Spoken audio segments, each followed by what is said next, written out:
जय हिंद दोस्तों, मैं हूं आपका दोस्त अमन प्रकाश और आपका स्वागत है ईमानदार जीएस वाला यूट्यूब चैनल में। दोस्तों, मैं आज आप लोगों के लिए ताजमहल से संबंधित कुछ बहुत ही महत्वपूर्ण प्रश्न लेकर आया हूं, जैसे कि ताजमहल का निर्माण में कितना समय लगा था, उसका निर्माण क्यों कराया गया था, उसके निर्माण में कितने मजदूरों ने अपना योगदान दिया था, उसके निर्माण में कितने पैसे खर्च हुए थे। ऐसे ही बहुत ही अच्छे एवं रोचक प्रश्न आज मैं आप लोगों को करवाने वाला हूँ। तो चलिए बिना समय व्यतीत किए वीडियो को शुरू करते हैं। दोस्त, आज का जो पहला प्रश्न है वह है कि ताजमहल का निर्माण कब और किसके द्वारा किया गया था।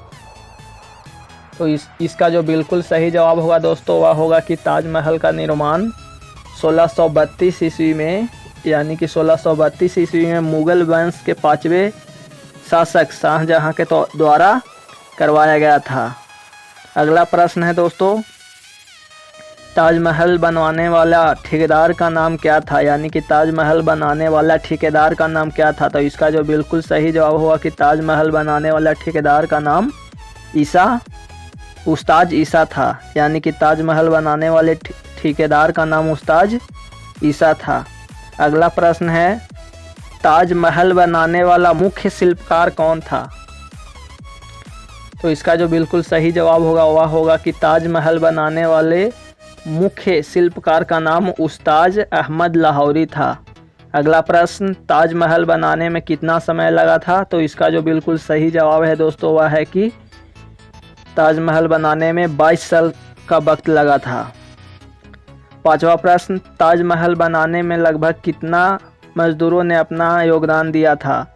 तो हम आपकी जानकारी के लिए आपको बता दें कि ताजमहल बनाने में लगभग 20,000 मजदूरों ने अपना योगदान दिया था। अगला प्रश्न है कि मुमताज बेगम का निधन कब और क्यों हुआ था। तो इसका जो बिल्कुल सही जवाब होगा दोस्तों वह होगा कि शाहजहां की बेगम मुमताज की मृत्यु सन 1631 ईस्वी में अपने 14वें संतान को जन्म देते समय हुआ था। यानी कि मुमताज का मृत्यु कैसे हुआ था दोस्तों, तो उसका मृत्यु जो है उसके 14वें संतान को जन्म देते समय हुआ था। फिर 7वां प्रश्न है कि ताजमहल का निर्माण कहाँ और किस नदी के किनारे किया गया है। तो इसका जो बिल्कुल सही जवाब होगा दोस्तों वह होगा कि ताजमहल का निर्माण उत्तर प्रदेश राज्य के आगरा जिला के यमुना नदी के किनारे किया गया है। यानी कि कहाँ किया गया है, तो आगरा, और पूछेगा कि किस नदी के किनारे किया गया है तो उसका आपको जवाब देना है कि यमुना नदी के किनारे किया गया है। अगला प्रश्न है दोस्तों, शाहजहां ने ताजमहल का निर्माण क्यों करवाया था। ये भी बहुत ही महत्वपूर्ण प्रश्न है। सभी जगह पूछे जाते हैं कि ताजमहल का निर्माण क्यों करवाया गया था। तो इसका जो बिल्कुल सही जवाब है दोस्तों वह है कि मुगल वंश के 5वें शासक शाहजहां ने अपनी तीसरी बीबी मुमताज बेगम की मृत्यु से जून 1931 ईस्वी में हुआ, तो उसके बाद मकबरा के रूप में ताजमहल का निर्माण करवाया गया था। यानी कि ताजमहल का निर्माण मुगल वंश के 5वें शासक नंबर का शासक था। तो आपको जवाब देना है कि शाहजहां जो था दोस्तों वह मुगल वंश के कितनेवां शासक था, तो 5वां शासक था।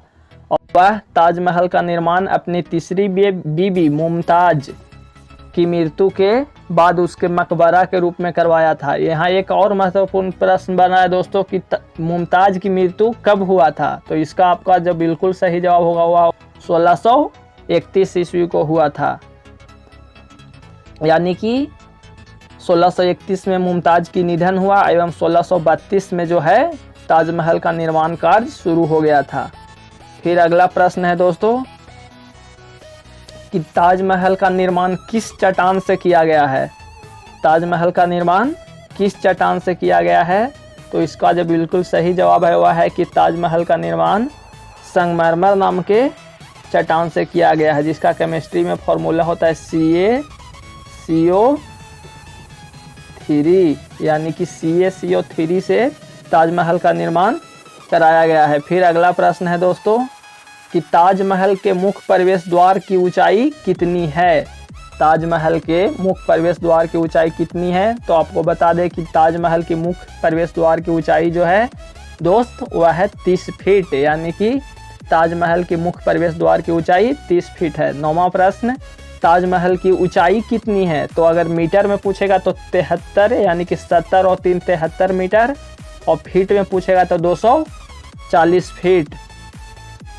10वां प्रश्न है दोस्तों कि ताजमहल की लंबाई और चौड़ाई कितनी है? तो ताजमहल की लंबाई 970 फीट एवं चौड़ाई 365 फीट है। आपको जवाब देना होगा कि ताजमहल का लंबाई 970 फीट एवं चौड़ाई 365 फीट है। 11वां प्रश्न, ताजमहल के निर्माण में लगभग कितना पैसा खर्च हुआ था? तो दोस्तों इसका जो बिल्कुल सही जवाब है वह है कि ताजमहल के निर्माण में लगभग 32 मिलियन रुपया खर्च हुआ था।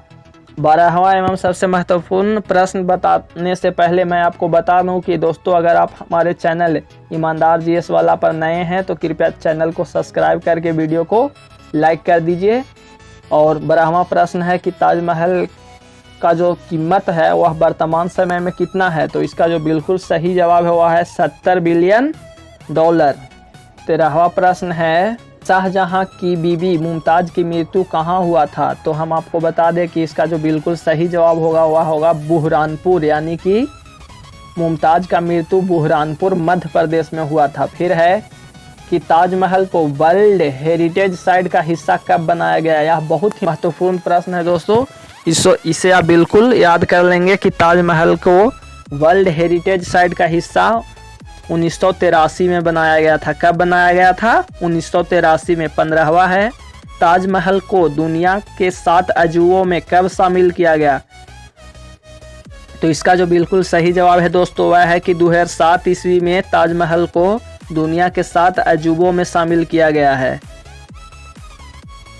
16वां प्रश्न है दोस्तों कि ताजमहल के चारों कोने पर खड़े मीनार की ऊंचाई कितनी है? तो ताजमहल के चारों कोनों पर जो खड़े मीनार है उसकी ऊंचाई 40 मीटर है। 17वां प्रश्न है कि ताजमहल के दीवारों पर कुरान के आयातों की रचना किसके द्वारा किया गया था? तो इसका जो बिल्कुल सही जवाब होगा कि ताजमहल के दीवारों पर कुरान के आयातों की रचना अब्दुल हक के द्वारा किया गया था। किसके द्वारा?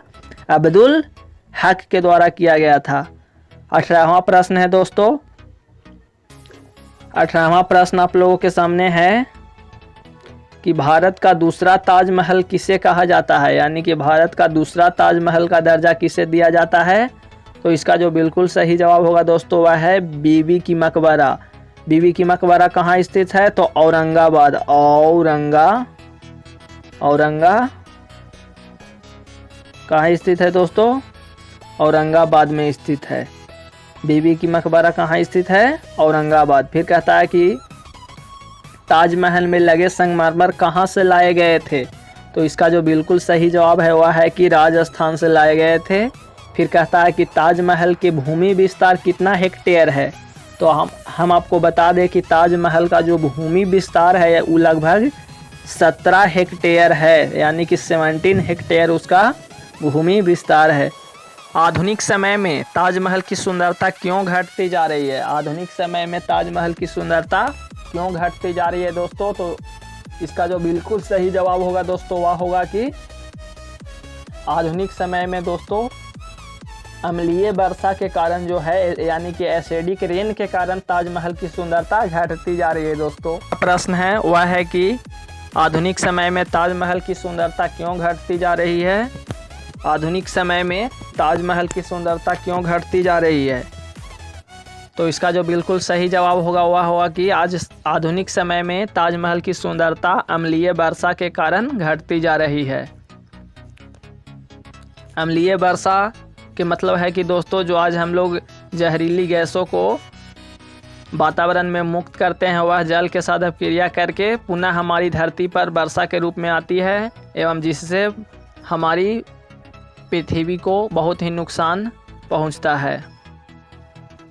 अगला प्रश्न है दोस्तों, ताजमहल की भूमिगत नींव का निर्माण किस चीज़ से किया गया है? यानी कि ताजमहल के जो आंतरिक नींव है उसका निर्माण किससे किया गया है? तो यह बहुत ही महत्वपूर्ण प्रश्न है और इसका जो बिल्कुल सही जवाब है दोस्तों वह है कि ताजमहल के जो भूमिगत नींव है उसका निर्माण आबनूस नामक भारी भरकम लकड़ी से किया गया है। आबनूस नामक भारी भरकम लकड़ी से किया गया है। दोस्तों आप सोच सकते हैं कि पहले के समय का टेक्नोलॉजी कितना हाई था, उतना ताजमहल जैसे विशाल इमारत की रचना किस पर किया गया है, तो वह भी लकड़ी पर किया गया है। और आज का अगला प्रश्न है दोस्तों, वह है कि ताजमहल के अंदर कुल कितने कमरे हैं। तो आपको बता दें कि ताजमहल के अंदर कुल 120 रूम है। कितने रूम हैं? 120 रूम है। 24वां प्रश्न है दोस्तों, ताजमहल के निर्माण में लगे पत्थर को लाने के लिए, यानी कि जो ताजमहल के निर्माण में पत्थर लगे हैं उसको लाने के लिए कितने हाथियों की ज़रूरत पड़ी थी। तो इसका जो बिल्कुल सही जवाब है दोस्तों कि ताजमहल के निर्माण में लगे पत्थरों को लाने के लिए लगभग 1000 हाथियों की ज़रूरत